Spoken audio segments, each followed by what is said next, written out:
All right, so we've got this Motley Fool article, Okay. and it's called One Potential Stock Split Stock Up 5,950% Since Its IPO to Buy Before It Soars in 2025, according to Wall Street. Wow. It's a mouthful, Yeah. but basically it points us towards MercadoLibre Okay. and begs the question, is this company worth your attention? What's with all the hype? Well, I think that 5,950% stock price jump since its IPO in 2007 definitely catches the eye. That Yeah. signals that MercadoLibre has tapped into something big. Right. But the real question is whether this past performance is a reliable indicator of future success. Exactly. And the article highlights MercadoLibre's grip on the Latin American e-commerce market, Yeah. claiming they hold almost 28% of online retail sales. Mm-hmm. It's tempting to just say, oh, they're like the Amazon of Latin America, but is that an oversimplification? I think, well, the comparison to Amazon is tempting. Yeah. It's important to note that MercadoLibre's success stems from a strategy that's arguably even more comprehensive. Oh. They've created this incredible ecosystem that goes beyond just buying and selling online. Mm-hmm. Think payment processing, credit products, fulfillment services, shipping support, and even ad tech software, Wow. all tightly integrated. Okay. This gives them a competitive edge, attracting both buyers and sellers in a way that a pure marketplace model might struggle to replicate. So they're not just facilitating transactions, they're becoming this one-stop shop for the entire e-commerce experience, from click to delivery and beyond. It's Yeah. pretty intriguing. And what's fascinating is how this integrated approach feeds into their dominance. Okay. By offering such a comprehensive suite of services, Hmm. they're not just attracting more users, Right. they're also gathering invaluable data about consumer behavior. Ah, the data goldmine. And the article mentions that they're leveraging this data to become a major player in retail media advertising. Exactly. Right. They hold the title of the largest retail media advertiser in Latin America. Exactly. This data allows them to target ads with laser precision making. Their advertising platform extremely attractive to brands wanting to reach Latin American consumers. Yeah. It's a smart way to diversify revenue streams and leverage their existing strengths. Okay, but here's where things get a bit more complicated. Okay. The article also mentions MercadoLibre's recent earnings report. Mm-hmm. Revenue is up, which seems like a good thing, Yeah. but their operating margins took a dip, Okay. and that spooked investors, causing the stock price to drop. Well, that dip in operating margins is a crucial point to unpack. Okay. While on the surface, it might seem concerning, Right. it's actually tied to some very deliberate long-term strategic moves by MercadoLibre. So it's not necessarily a red flag, but rather a calculated risk. Exactly. Okay. MercadoLibre is investing heavily in growth, Uh-huh. even if it means sacrificing some short-term profitability. Okay. For instance, they opened 6 new fulfillment centers in Q3. Oh, wow. These centers require significant upfront capital and will take time to become fully operational and efficient. So like any major construction project, there's going to be some temporary disruption before you see the full benefit. Precisely. Okay. And this investment in logistics is directly tied to their goal of providing a seamless Amazon-like experience for customers in Latin America. Right. They're playing the long game, betting that these investments will solidify their dominance in the long run. Makes sense. Yeah. But the article also brought up something called NAMAL in relation to the dip in margins. Okay. To be honest, I'm not quite sure what that means. Sure. Could you break that down for me and for our listener, of course? Absolutely. NEML stands for net interest margin after losses. Okay. It's essentially a measure of how profitable MercadoLibre's credit business is after accounting for things like funding costs and potential loan losses. Okay. Think of it as a gauge of how effectively they're managing risk and generating returns from their lending activities. So a lower NIMAL means their credit business is becoming less profitable. And that contributes to the overall dip in operating margins. That's the gist of it. Okay. But the decline in NIMAL isn't necessarily a bad sign in itself. Okay. It's tied to some deliberate strategies MercadoLibre is employing within their credit business. Okay. I'm intrigued. Yeah. What are these strategies and why are they impacting NIMAL? Well, for one, they've been aggressively expanding their credit card offerings. Okay. Credit cards tend to have lower NIMAL compared to other types of loans. Gotcha. They've also been focusing on lending to lower-risk borrowers, Mm-hmm. which is a prudent move. Yeah. But it means accepting lower interest rates, again impacting NIMAL. So they're prioritizing growth and market share within their credit business, even if it means slightly lower profitability in the short term. Precisely. Okay. It's a balancing act. Yeah. They're trying to expand their financial services ecosystem while maintaining a healthy risk profile. So we've got these strategic investments impacting operating margins, and we've got calculated moves in the credit business affecting NEML. Right. Is it fair to say that both of these factors are playing a role in the recent stock price dip? Yes, it's a confluence of these factors that has spooked some investors. Yeah.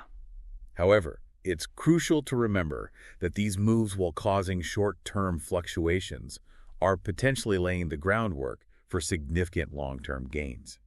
So is this dip a buying opportunity, or is it too early to tell? That's the million-dollar question. Yeah. And to answer that, we need to look at the bigger picture, Right. MercadoLibre's future growth potential. Okay. That's something we can definitely explore further. All right, so let's shift gears and look at the factors that might drive MercadoLibre's growth in the coming years. Okay. What does the article point to? Well, two major trends stand out. Okay. The projected growth of online retail in Latin America Uh-huh. and the even faster growth of digital advertising spending in the region. Sounds like we're about to dive into a very exciting part of this deep dive. But for now, let's pause here and pick up the conversation in part 2 of this episode. Sounds good to me. Okay. There's a lot more to unpack. Awesome. Hashtag TTS. The deep dive episode 2024-1230, part 2 of 3. Picking up where we left off, let's examine these growth trends that could propel MercadoLibre forward. The article paints a pretty optimistic picture. Right. They're projecting a 10% annual growth for online retail in Latin America through 2028. Yeah. That's a pretty sizable market expansion. But what's even more interesting is that MercadoLibre is expected to outpace that growth. That's right. Wow. They're not just riding the wave. Yeah. They're paddling hard and gaining speed. Right. This projected outperformance speaks volumes about their strategic positioning and ability to capture market share. Right. They're already the dominant player. Yeah. And they're showing no signs of slowing down. It makes you wonder what's fueling this growth. Is it just the natural expansion of e-commerce in the region? Or is there something more specific to MercadoLibre's approach that's giving them an edge? It's a combination of factors. Okay. Latin America's growing middle class, increasing internet penetration, and a young, digitally savvy population Right. are all contributing to the surge in e-commerce. Right. But MercadoLibre isn't just passively benefiting from these trends. Yeah. Their comprehensive ecosystem, the one we talked about earlier, is a major driver of their success. Right. The integrated approach with payments, logistics, and even credit options. Yeah. It's all designed to make the online shopping experience as smooth and convenient as possible. Exactly. And speaking of payments, isn't their fintech arm, Mercado Pago, also positioned to benefit from this e-commerce boom? Absolutely. As more people shop online, the demand for secure and reliable digital payment solutions skyrockets. Right. Mercado Pago is already a leader in the Latin American fintech space, and their deep integration with the MercadoLibre marketplace gives them a significant advantage. It creates this powerful synergy where the growth of one fuels the growth of the other. Right. More e-commerce transactions lead to more Mercado Pago users, which further strengthens their position in the financial services market. Yeah. And on top of all this, they've got that rapidly expanding digital advertising business. You're hitting all the key points. Okay. The article predicts that digital ad spending in Latin America will grow at a rate of 12% annually through 2028. Okay. But here's the kicker. MercadoLibre is projected to grow its ad revenue at 3 times that rate. Wow, that's impressive. Yeah. It sounds like they're firing on all cylinders: e-commerce, fintech, and digital advertising. Right. It makes those Wall Street analysts predicting a 36% upside by 2025 seem a little less outlandish. But past performance is never a guarantee of future results. Right. It's hard to ignore the momentum MercadoLibre has built. Yeah. They've got a strong track record, a Right. smart strategy, Yeah. and they're operating in a market with tremendous growth potential. Okay, so we've covered a lot of ground, from MercadoLibre's dominant market position to their strategic investments and their impressive growth projections. Right. But let's bring this back to our listener who's trying to make sense of all this information. Okay. What does this all mean for someone considering investing in MercadoLibre? That's the key question. Yeah, And it's important to remember that investing always carries risks. of course. While MercadoLibre has a lot going for it, there are potential downsides to consider. Okay. The competitive landscape in Latin America is evolving. New players are emerging, Right. and existing rivals are upping their game. So even though they're the leader right now, there's no guarantee they'll stay on top forever. Exactly. It's crucial to keep an eye on the competitive dynamics and how MercadoLibre responds to challenges. Okay. And then there are macroeconomic factors to consider. Yeah. Currency fluctuations, political instability, or regulatory changes in Latin America could impact their business. So due diligence is essential. You Mm. can't just blindly jump in based on headlines and hype. Absolutely. Investors need to dig deeper, Yeah. understand the business, Mhm. and assess the risks as well as the potential rewards. So what are some key areas our listeners should research further before making a decision about MercadoLibre? I'd start by taking a closer look at their financial statements. Okay. Understanding their revenue streams, profitability trends, and debt levels can provide a clearer picture of their financial health. Yeah. It's also important to delve deeper into their management team, their track record, and their vision for the future. Those are great points. And while the article we're discussing provides a good overview, Right. it's crucial to go beyond a single source and gather information from multiple perspectives. Agreed. Oh, okay. Read industry reports, analyst opinions, and even competitor analysis to get a well-rounded view. Okay. And don't be afraid to ask tough questions. Yeah. Is their competitive moat truly as wide as it seems? Are they investing wisely for the long term? So a healthy dose of skepticism combined with thorough research is the best approach for anyone considering an investment in MercadoLibre. Exactly. It's about being informed and making a decision that aligns with your individual investment goals and risk tolerance. Now, before we wrap up this deep dive, Okay. there's one aspect of MercadoLibre we haven't explored in detail, their fintech ambitions. Okay.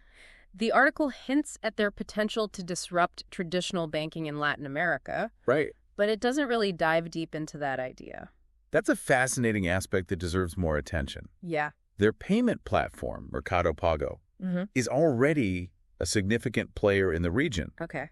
but they're branching out into other financial services like lending, insurance, and even investment products. So it's not just about facilitating payments anymore, it's about becoming a full-fledged financial services provider. Precisely. And this raises the question that could have massive implications for the future of finance in Latin America. Okay. Could MercadoLibre, with its vast user base and growing financial ecosystem, actually challenge traditional banks? That's a bold proposition, but given their track record of disrupting the e-commerce landscape, it's not entirely implausible. It's a development worth watching closely. Mm-hmm. Their success hinges on several factors, Oh, okay. including regulatory hurdles, consumer adoption, and their ability to build trust and credibility in the financial services space. This is getting really interesting, but I think we're going to have to pause here Okay. and continue this conversation about MercadoLibre's fintech ambitions in part 3 of this episode. Sounds good. Stay tuned. Hashtag TTS, the deep dive episode 2024-1230, part 3 of 3. So we were talking about MercadoLibre's fintech ambition. Right. Yeah, they're really trying to make some moves there. Yeah, and I think this is where things get really interesting because we've already touched on Mercado Pago, Yeah. their digital payments platform, Right. which is incredibly popular. Yeah, extremely popular in the region. But they're not stopping there. No, they're not. They're expanding into lending, Right. offering credit products tailored to individuals and businesses Yeah. that might not have easy access to traditional banking services. Exactly. So they're tapping into this massive unbanked or underbanked population in Latin America, That's right. providing financial services that were previously out of reach for many. Yeah, I mean, it's a huge, huge market. Right. And they're doing it with a tech-driven approach Mm-hmm. that's more agile and accessible than traditional banking methods. Okay. They're using data and technology to assess creditworthiness, Yeah. offer competitive rates, and make the entire process seamless and user-friendly.